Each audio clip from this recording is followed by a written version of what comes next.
We're gonna sit down on the ground, you have to carry us away. Don't want a nuclear war, we'll go to jail today. We'll lay our bodies on the line, you can hit us if you will. As the peoples of the world cry out, let the missiles all be still. But consider, Mr. Policeman, just why we're here today. We're the real peacekeepers as you carry us away. Like us, you have a family, and you love them very much. Consider the day after, and come and stand with us. I'll just say a couple of things quickly. First of all of you know the extreme destruction that can be caused by nuclear weapons. We've seen it in the terrible injuries that were caused in Hiroshima and Nagasaki, which were tiny bombs compared to what we have now.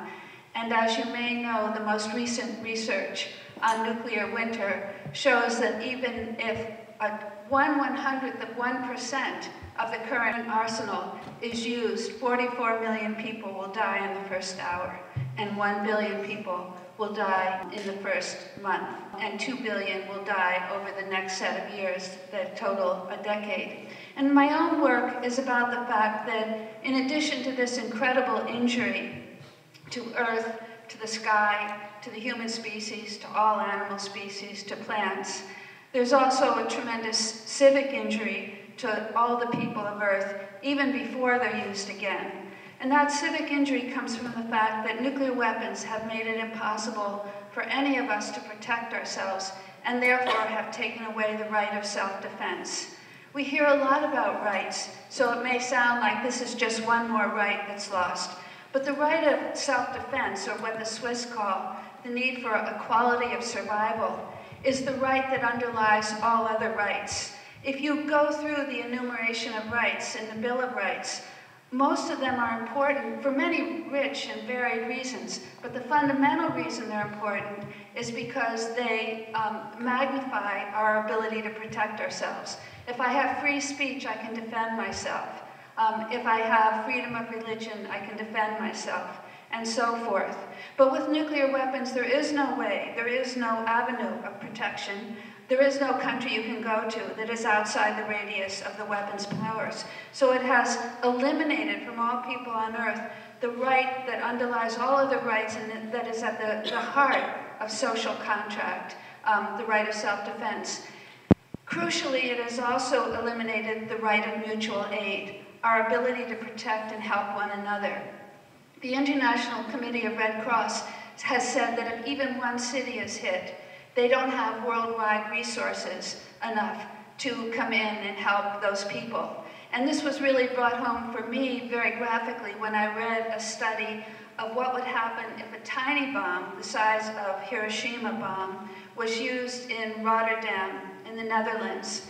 And they concluded that among the many forms of damage, one would be the damage from burns. And in addition to the 10,000 people who would immediately be vaporized from this small bomb, 10,000 would have severe burns, and in all of Netherlands there are only 100 burn beds. This struck me as an act of a surprising detail because I thought of Netherlands as hyper-civilized. And then I found out that in Mass General the number of burn beds is 7. And Mass General is considered one of the leading hospitals in the country. So we do not begin to have the resources. Physicians, not only will many hospitals, along with schools and institutions of music and all the things we love and live for, be destroyed, but anyone outside the radius of the harm can't come in the midst of the radioactivity. From that graph, you can see that 90% of the current arsenal is owned by 2 countries, the United States and Russia. Iran is not on there. Iran doesn't have a nuclear weapon. Iraq is not on there. Iraq doesn't have a nuclear weapon. North Korea is on there, but it only has between 1 and 10. The United States has 7,000, or more than 7,000. It's crucial to be aware of the fact that nuclear weapons can be eliminated. One of the ways in which the population has been infantilized and diminished by taking away the right of self-defense is to convince people that these can't be unmade, which is preposterous. Some things are hard to undo. Reversing global warming is genuinely hard to do. How are we going to do it? Everyone wants to do it. It's not clear how to do it. Eliminating nuclear weapons is easy by comparison. How can it be done, or what is the assurance that it can be done?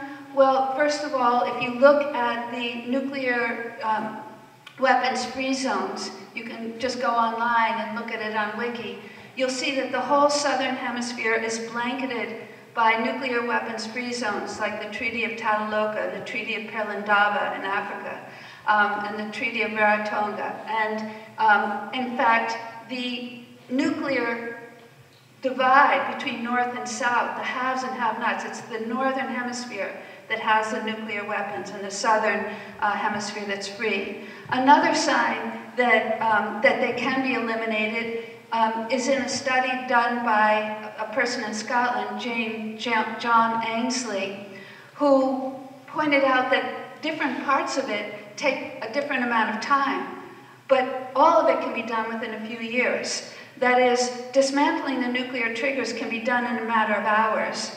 Then dismantling the weapons themselves can take weeks or so forth. Bringing the submarines into shore takes a number of days.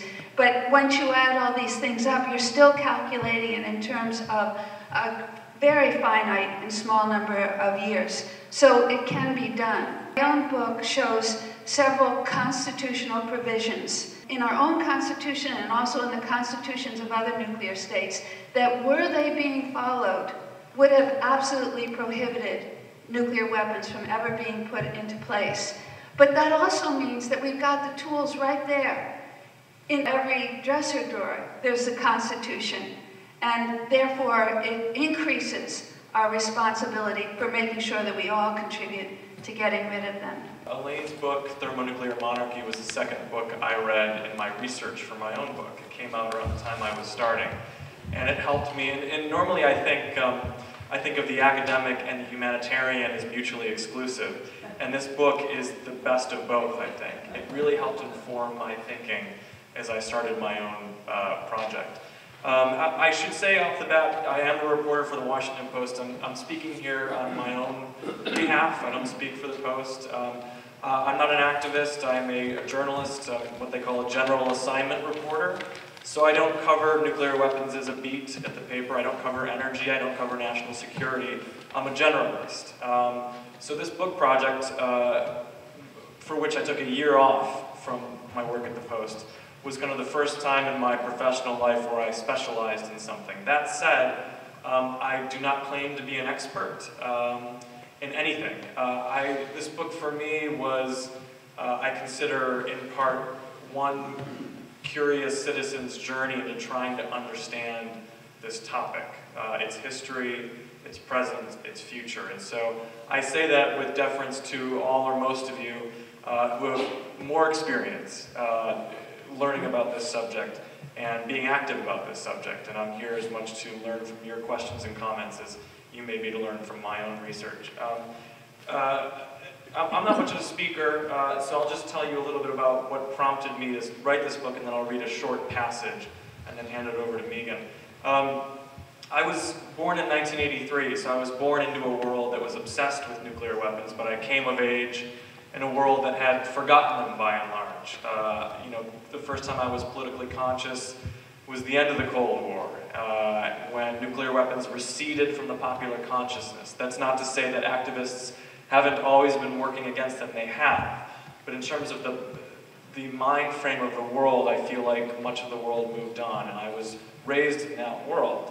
The most I learned about nuclear weapons was Hiroshima happened, it ended World War II. Then you move on to the next chapter of the history books in school. That was it.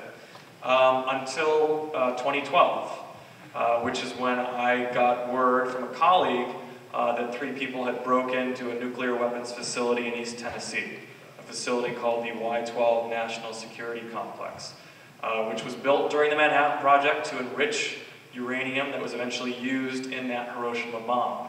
And that plant has been in operation ever since.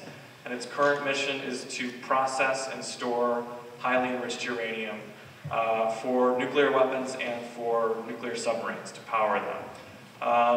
And what got me interested in this event was fairly superficial. I am a product of 12 years of Catholic schooling. 8 of those years was Felician nuns, Catholic sisters.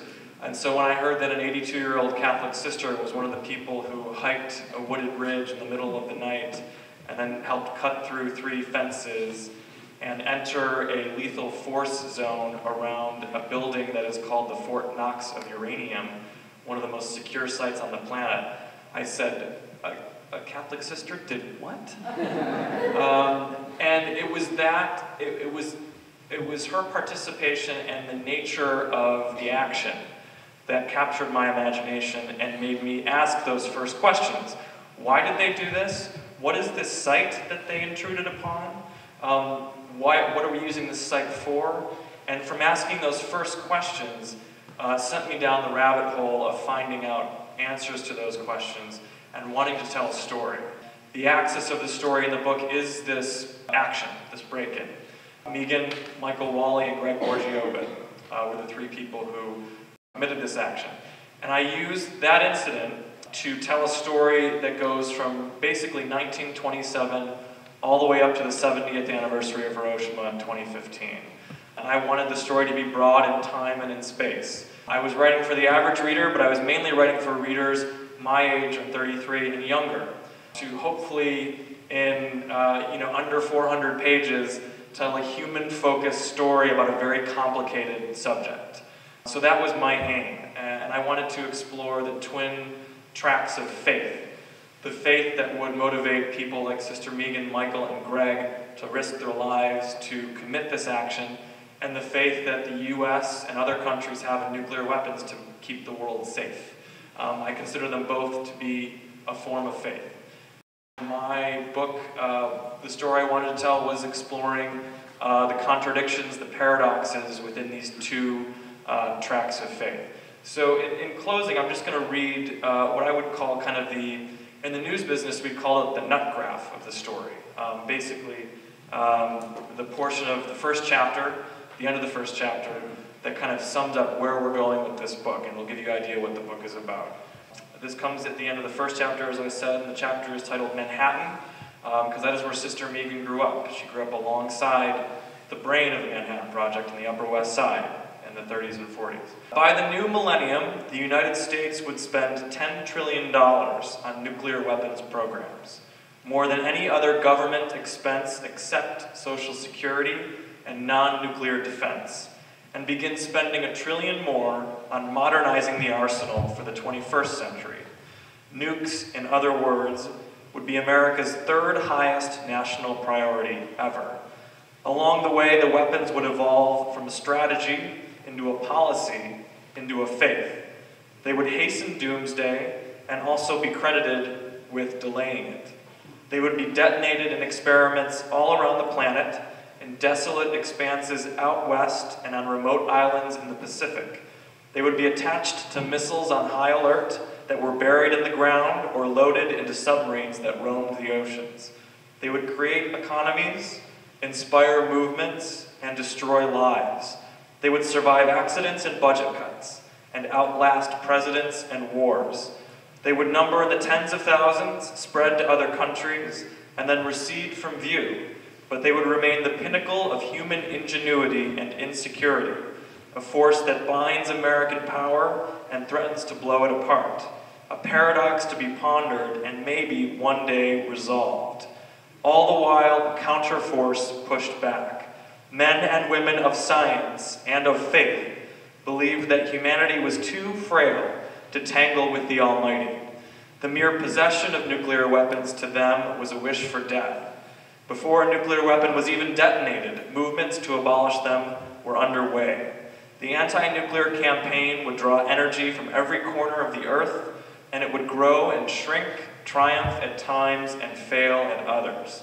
It would propel people into noble lunacy, to lay down in front of trains and trucks, to scale fences and climb onto submarines, to march in the streets and through the desert, to plunge into the technicalities of warhead design and congressional budgeting, to spend years in court and prison, with no hint of reward or promise of victory.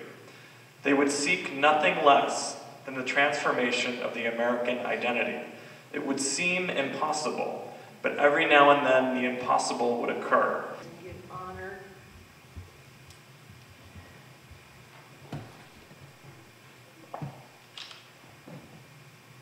Because we're all in it together, sisters and brothers. No matter what we're doing, we're co-responsible. And just for this one movement, Plowshares movement, I'd also like to note that we have present a person who was part of the first Plowshares action in 1980, John Shusha. Still very alive and very active and very wise, which is very important, helping us to see the already illegality of nuclear weapons, so that perhaps we don't even need to take time to go through all that needs to be gone through to create a ban on nuclear weapons. A man of 92 who is a lawyer in New York, Peter Weiss, with his wife Cora, who gave this little feeling, and he has been the co-founder and president of the Lawyers Against Nuclear Weapons. I don't know the exact title, but it's based in New York. He and John Burroughs, I know his name so well because whenever anything is, really important to be said, John Burroughs' name is on it. And he, I believe, is in his 70s. And Peter Weiss is about 91, maybe. And his wife, Cora, younger, was one of the founders and activators of Sane Freeze, which preceded peace action. Peter Weiss said that there's no need to create another ban. Let's just implement those that are already legal. Like the U.S. Constitution saying, is it Article 6, all U.S. laws are subservient to international laws, treaties. Is that correct, John? Right. Yeah. That was his little comment, why spend more time creating another ban that nobody's going to keep? Let's implement the Nuclear Non-Proliferation Treaty that goes back to 1969, I think, And so many of these, biological ban on biological, certainly nuclear weapons are biological weapons, right? The ban on chemical weapons, the ban on weapons of mass destruction internationally. So to waste time to go through all the rigmarole of creating another ban, which might not be implemented the way the other three were, let's get at implementing the existing bans, treaties, understandings that are all accepted as internationally as for the common good. Is it concerned with the common good? Oh, that's a law. Is it not protecting or enhancing the common good? It's not even a law. So, and where did I get that concept? From the people of Newe, Segovia. I just happened to be gifted to live in Las Vegas for 6 years to help with the Nevada Desert Experience. When the Franciscans, who had a community in Las Vegas, realized that they needed to be out there demonstrating, and they needed to invite people to events that would bring people to the test site, which is like 60 miles away from Las Vegas. And that flowered, it became a very vital, hardly known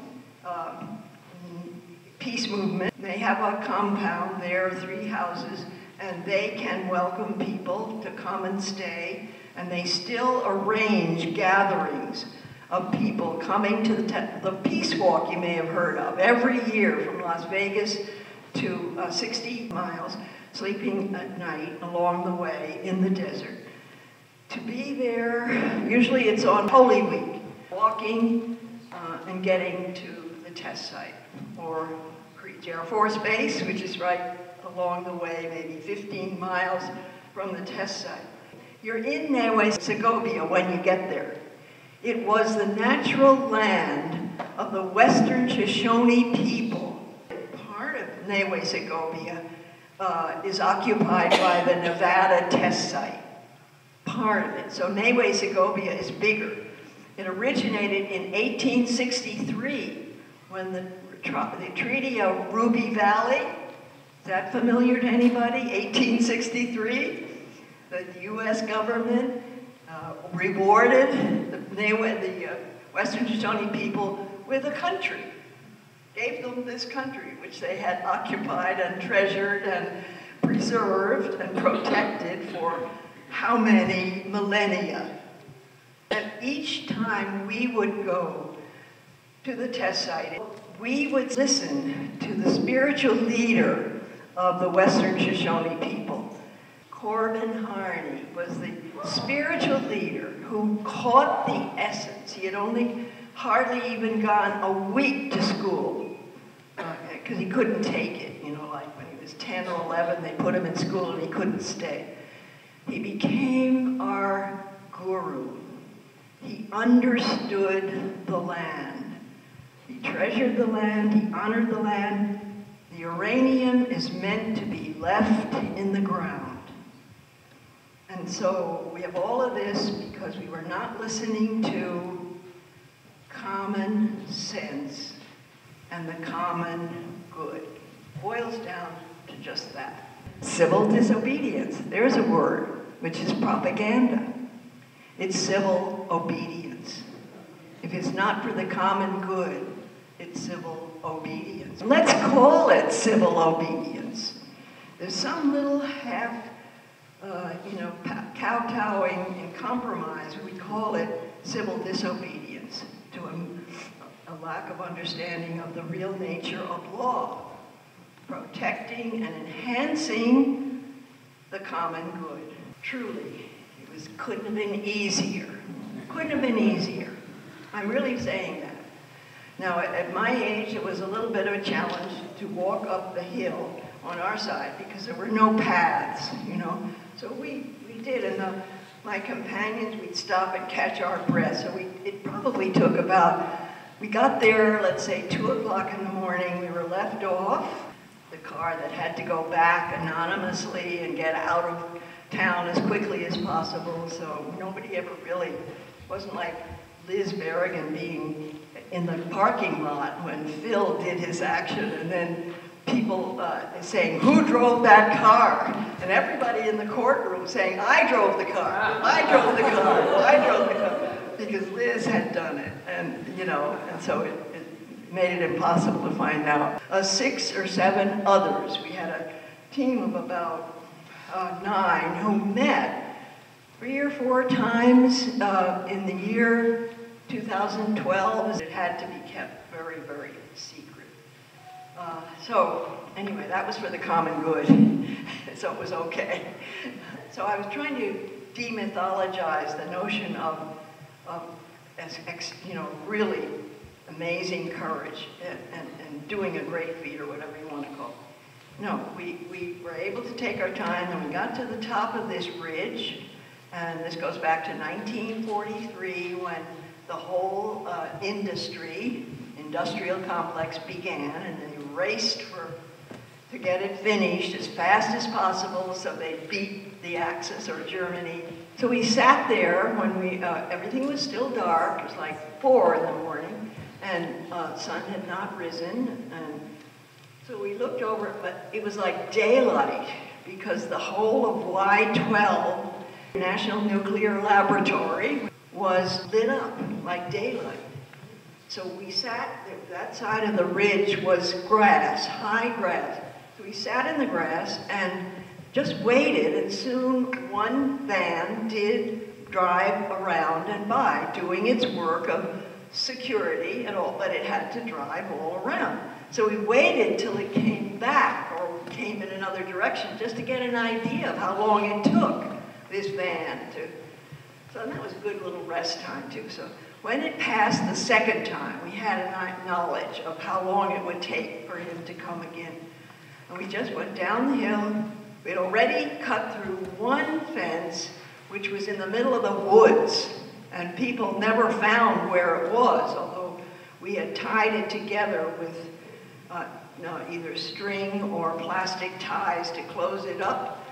And then the animals had opened it, so that it was really found open in December by one of our co-workers who walked up and retraced the thing, and it was wide open. And the government had said that they had cleaned everything, found everything on the very morning of the action. We had 3 chain link fences to get through, and that took maybe, they were fairly close to each other, maybe 4 feet apart, and that took maximum 15 minutes.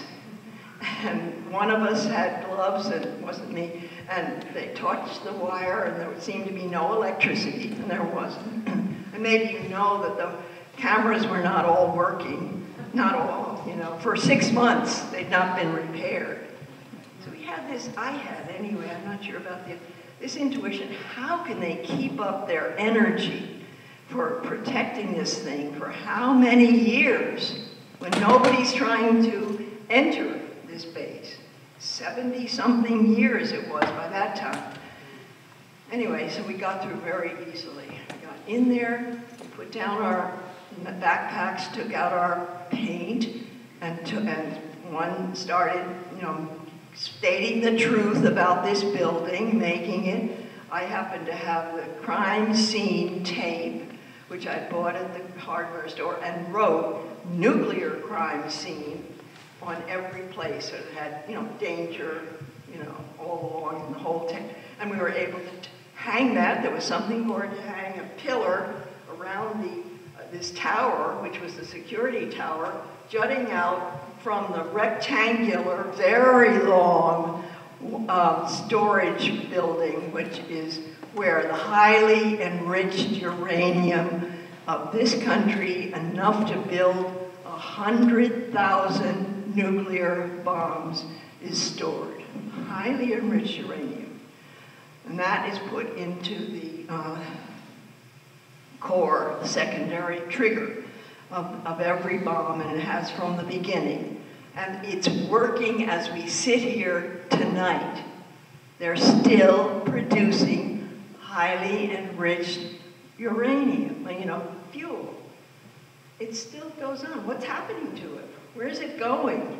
They didn't close down that, and say we're full, we don't have any more room. Instead, the money goes into making a new and another and a more modernized facility, which they spent something like $2 billion to start. They spent a large amount of money, and they found out that it was too small, so they had to scrap the plans, take another year, this is within the last 3 or 4 years, to redesign this new modernizing thing for which they have $1 trillion appropriated.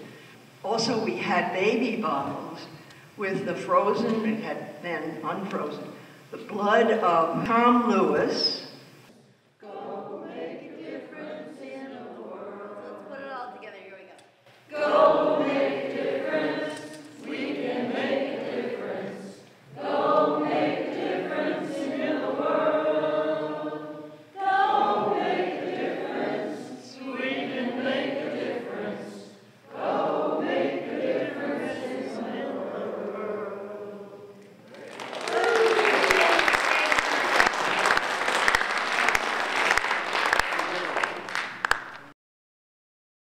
We're gonna sit down on the ground, you have to carry us away. Don't want a nuclear war, we'll go to jail today. The word almighty seemed to kind of encapsulate both the power of these weapons and the power above or within that would motivate someone to resist those weapons. But the word came to me first in a quotation from a man who was the deputy of the Manhattan Project and a witness to the first nuclear test at Trinity in 1945. And he saw the explosion and he said, "Mankind now has powers heretofore reserved for the Almighty." In that very simple quote, he articulated the threshold that had been crossed. So that's why I figured that that word would be a suitable title. I wanted to keep a simple title because the subtitle was going to be as clunky as possible. Could that have been J. Robert Oppenheimer's reaction? It was very like it. Well, it was someone else other than him, but his reaction is the most famous. You know, I am become death. He realized even before the test what was about to happen. And the section that I read alluded to scientists who were in charge of designing these weapons, realizing even before the test that they had to try and stop it. There were petitions circulating at Los Alamos and elsewhere before the first test saying, you know what, this is not a good thing. If we have to explode one of these things, how about we demonstrate it? How about we make this test public and show the world, we have this now, let's not ever have to use it. That didn't end up happening. So Oppenheimer and others were fully aware of the destructive force and that threshold they were about to cross. There's a great book that I leaned heavily on, in addition to Richard Rhodes's The Making of the Atomic Bomb, which is the kind of the ore text of this whole thing. It's American Prometheus is the Oppenheimer book. Pretty definitive. And his life in general is such a tragedy, because he was this great mind who obviously had a seismic effect on the world with his contributions, and then later in life was kind of dragged through the mud by the US government. When they set that first bomb off, there was a chance in all their minds that they could be wiping out the Earth, but they did it anyway. The short answer, where are the young people? I mean, they are in the US, but they're in Europe. I went to Europe for a conference on the humanitarian impact of nuclear weapons in December 2014. I described that conference in the last chapter of the book.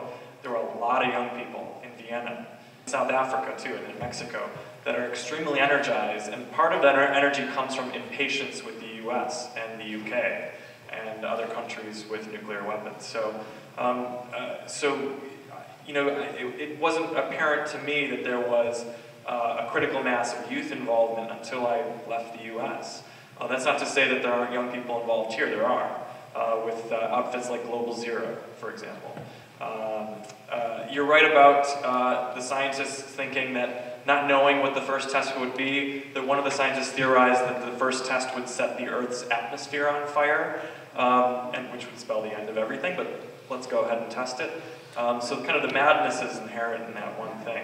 I think, one of the reasons why people don't think about it, especially young people don't think about it, is because we are not of the generation or generations that grew up with the threat hanging over us or feeling like the threat was hanging over us. We were never ducking and covering. It was never part of growing up. You know what I mean? The problem grows more abstract because of that. Nuclear weapons, in my cultural upbringing, pre-Cold War, you'd have movies about nuclear weapons destroying the world. Post-Cold War, you'd have nuclear weapons as a plot device and that a terrorist has, and the good guys save the day and disarm it, and that's it. So you just kind of look at the cultural environment someone's growing up in. And the final point I'll make is that we really have kind of two existential crises right now. One is gradual and unfolding right now, which is climate change, and the other could be very sudden, which is nuclear war, accident, or miscalculation. And I think one of the reasons why young people may be more focused on climate change is because you can see it happening, right? You can go online and you can pull up a YouTube video of a chunk of glacier falling into the ocean. You can look at island nations being subsumed by more voluminous tides.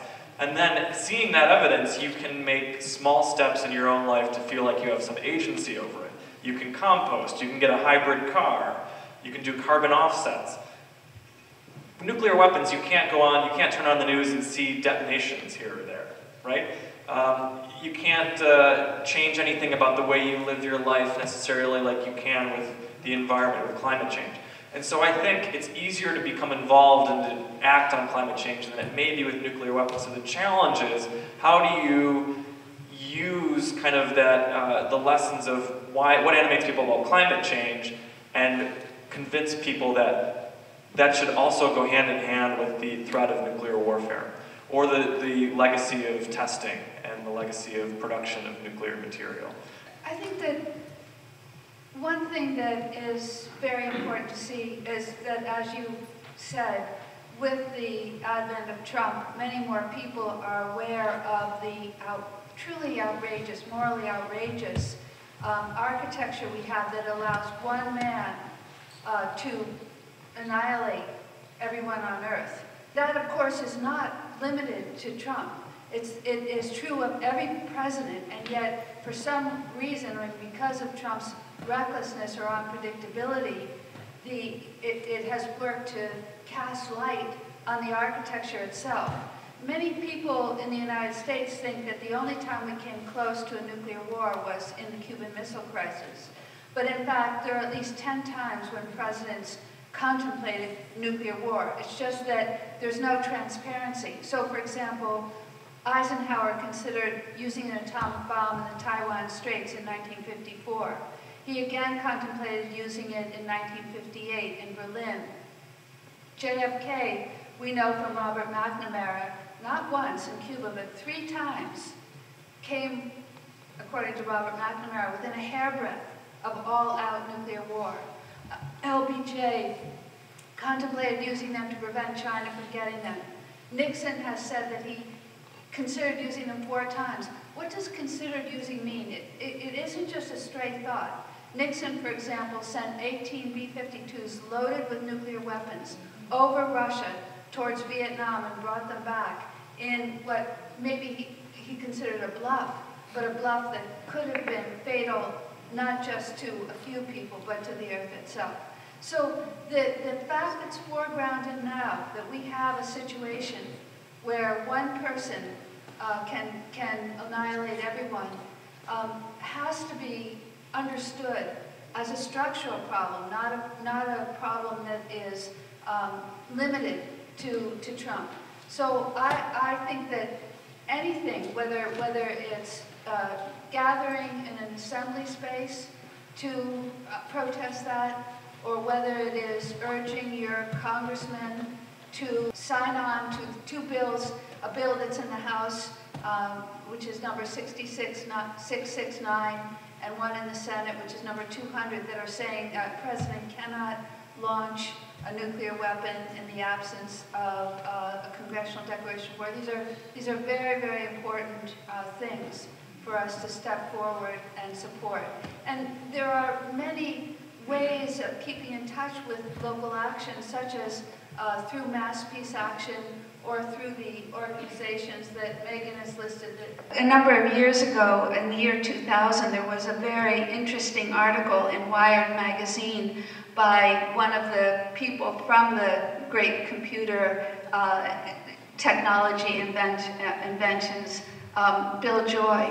And it was about something that sounded like a science fiction question. Can our robots ever carry out a revolution against us? And it sounded like a kind of interesting science fiction proposition until he said, we've already got the prototype for our robots carrying out a revolution, and that's nuclear weapons, because they can for sure eliminate us, and we've somehow convinced ourselves that we cannot eliminate them. So the first step towards getting rid of them is understanding that of course we can get rid of them, and that it's a relatively simple matter, especially if you have certain people leading the way, like Megan Rice. My own work is showing another way that they can be gotten rid of. We obviously have to bring all the tools of civilization, international law and national law. Saturdays? Yeah, so I couldn't really find the link, so I couldn't put it up, so I thought you'd be able to find the link better. NGO is picked up and is picking up now. I've been doing the most because it's international, is ICANN, newly emerged. So if you Google them, you'll be kept up to date on the most recent activities. Unfold Zero, also, I have the real website for them. Picking anyone, Parliamentarians for Nuclear Non-Proliferation and Disarmament produces excellent stuff, and that too is international. And the International Peace Bureau, this SANE Act, there's a new one. Markey is the older one. Then the Nuclear Resistor is something that has been very faithful, but they're excellent, and they put you in touch with all the acting that's going on immediately in the last 4 months. You know, they also have an online thing. And then comparable to Nuclear Resistor is Nuke Watch. This comes out of Luck, Wisconsin. John LaForge. I always mix him up with John Hyde, who used to work with him. And you get compact, excellent information 4 times a year, very inexpensively. And then Command and Control, that book by Eric Schlosser, is the history of the near detonations of nuclear explosions or nuclear fusion and fission activities.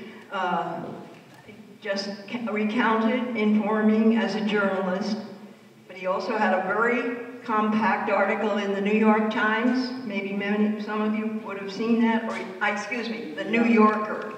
In the New Yorker, it's a great, maybe 30-page, I mean, it's a huge article where he does his best to, you know, get the word out, how we're on the brink of another risky moment. The Girls of Atomic City, you'll be delighted to read that. And you just have to find it yourself online. It's pretty old, but it's a very good picture of the rush to get things going and the secrecy that was behind which it was cloaked, so the workers couldn't tell their next person sitting what they were doing, and they didn't know what they were doing in the opening up of Oak Ridge, Y-12. And then Helen Young is a former producer at PBS television. I don't know how you call that, but she's given the last 6 years of her time and expertise to make a very up-to-date, it's already 112 minutes long, and it's very well put together, but she's tweaking it. It's really important, and it's to get the existence of nuclear weapons into the curricula, elementary, junior high, senior high, and college, because many history books don't even report on it. Call Senator Markey and ask what you can do. You're lucky to have a senator who, for 30 plus years now, has introduced legislation to try and rein in spending. The money is one aspect to convince people that this issue is worth paying attention to, because we are embarking on a $1 trillion modernization of our nuclear weapons complex. We'll be spending $1 trillion over the next 30 years to preserve these weapons so that they can work into the 2080s. So if people cannot be convinced from a moral standpoint or whatever, you can say, should we be spending all this money on weapons that may kind of be outdated in terms of geopolitics? So Senator Markey is a great resource, and his office can probably tell you what you can do, practical things you can do. Unmaking the bomb, and it comes out of the MIT Press in Cambridge. So, Unmaking the Bomb. And the bill that I mentioned earlier, the Senate 200, is Markey's bill for prohibiting the president from using a nuclear weapon in the absence of a congressional declaration of war. And it may seem as though we don't want nuclear war whether or not there's a congressional declaration, but that stipulation puts a huge impediment in the path of a president using a nuclear weapon, so it's crucial. Ed Markey is the top budget authority on nuclear. He's dealt with this issue all his career in Congress. One of the resources we have in Massachusetts is the Nuclear Disarmament Working Group of Mass Peace Action. Professor Scarry is one of our core members. And we've spent a year developing a campaign to answer the gentleman, to give an activity to engage your neighbors, right, and your friends, and your city council, and your school committee. It focuses, I'll pass these out. Would you pass these out? It focuses on the United States Congress, in particular the House of Representatives, and the goal is to cut the funding of the nuclear weapons, because without the tax dollars money there are no nuclear weapons. But its strategy is a little different than the nuclear weapons freeze. As you see, if you look at this first page, we don't go to people who are worried about their house being foreclosed and say, don't worry about your house being foreclosed. Nuclear weapons are the danger. We go to people and say, we're with you. How come in the richest country on earth, there's not enough money for housing? How come in the richest country on earth, you gotta wait for the tea? So our practical mottos are build housing, not bombs, subways, not submarines. A couple of weeks ago, we were at a conference with 120 transit advocates, and we united with them and said, you want trains? Cut the nuclear submarines. And of course, when they learned that more than half of their income tax dollars were going to these weapons, they were receptive. So we have people who come and talk to local folks, delighted to come up north of the Charles River and talk about what you can do in your community. And this is very focused, right, on mobilizing to develop a political constituency that can change the vote of U.S. representatives, and if not change the vote, run candidates on these issues who run against them. This is true of the city of Cambridge. It may already be true of your city, but here's what it is. The city council voted to divest all city funds from anything that has to do with nuclear weapons. And that's now a recommendation going across the country to city councils. So if your city council hasn't already voted that, then you can ask them to vote for that. An exercise that you can do by yourself or in groups, and it's from Joanna Rogers Macy, whose book was Despair and Personal Power in the Nuclear Age. Quite a few years ago that came out. And the exercise is, if you were fearless and in possession of all your powers, what would you do to heal the world? What knowledge do you have? What skills do you have? And what do you need to learn? Then what obstacles are you going to put in your way? Then what can you do in the next 24 hours that will advance you to your goal? So I've really used that many, many times. We are about to present to Sister Megan something that we need your help to do in singing Happy Birthday to her. Today is her birthday. Birthday to you. Happy birthday to you. Happy birthday, dear sister. Happy birthday to you.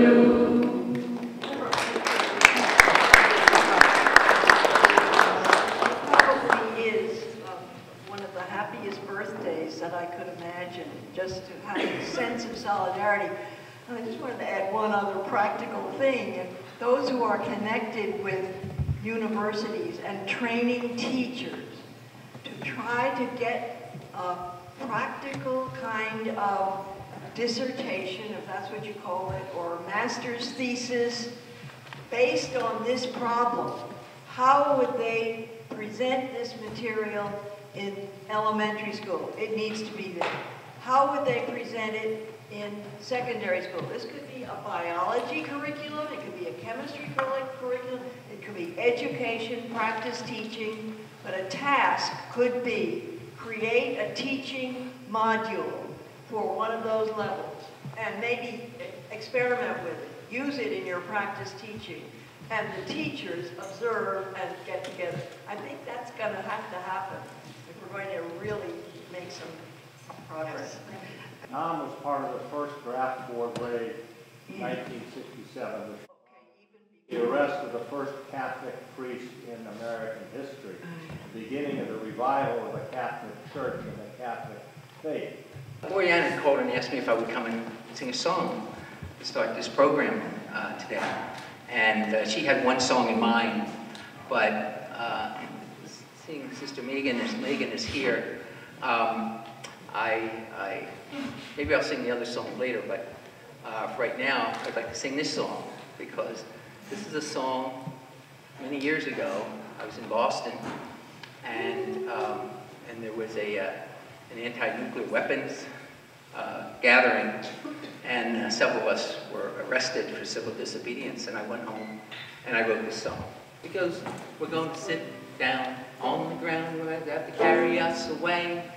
Don't want a nuclear war, we'll go to jail today. We'll lay our bodies on the line, you can hit us if you will, as the peoples of the world cry out, let the missiles all be still. Think that would be easy? Take it from the top. We're going to sit down on the ground, you have to carry us away. Don't want a nuclear war, we'll go to jail today. We'll lay our bodies on the line, you can hit us if you will, as the peoples of the world cry out, let the missiles all be still. Let's try that through. We're going to go through 2 times. We're going to go through it slow the first time, and then the second time will be for real. I'm with Veterans for Peace, and when I was in the Army, I'm a Vietnam veteran, I was in military intelligence. And this is one thing that I've found out over the years, concerning military intelligence. We are watched. You know we're watched, the NSA, but this is one thing that those who are watching us will not do. They won't sing this song. They won't sing. So I want you, as you're sitting there, just to look at the person to your right, look at the person to your left, and if their mouths are not, just raise your hand so we all know. Okay? We're going to sit down on the ground, you have to carry us away. Don't want a nuclear war, we'll go to jail today. We'll lay our bodies on the line, you can hit us if you will, as the peoples of the world cry out, let the missiles all be still. I can tell you're a little timid, but we'll get it. 1, 2. We're going to sit down on the ground, you have to carry us away. Don't want a nuclear war, we'll go to jail today. We'll lay our bodies on the line, you can hit us if you will, as the peoples of the world cry out, let the missiles all be still. But consider, Mr. Policeman, just why we're here today. We're the real peacekeepers as you carry us away. Like us, you have a family, and you love them very much. Consider the day after, and come and stand with us. We're going to sit down on the ground, you have to carry us away. Don't want a nuclear war, we'll go to jail today. We'll lay our bodies on the line, you can hit us if you will, as the peoples of the world cry out, let the missiles all be still. Oh, I think of what you're doing, scientists and engineers. Does the money that you're making make vision so unclear? You design and build the missile, but do you ever fear that because of what you're doing, the end of life is near? We're gonna sit down on the ground, you have to carry us away. Don't want a nuclear war, we'll go to jail today. We'll lay our bodies on the line, you can hit us if you will, as the peoples of the world cry out, missiles all be still. Why are you making such a fortune over on the stock exchange? All the lords of Wall Street will have to make a change. Invest your money into peace, take it out of war, because if we cannot live in peace, this world will live no more. We're going to sit down on the ground, you have to carry us away. Don't want a nuclear war, we'll go to jail today. We'll lay our bodies on the line, you can hit us if you will, as the peoples of the world cry out, let the missiles all be still. Well, you know now, Mr. President, that the missiles are deployed. Generals are just waiting for the chance to launch their toys. But these weapons of destruction must be taken from the boys. Piece by piece dismantled and forevermore destroyed. We're going to sit down on the ground, you have to carry us away.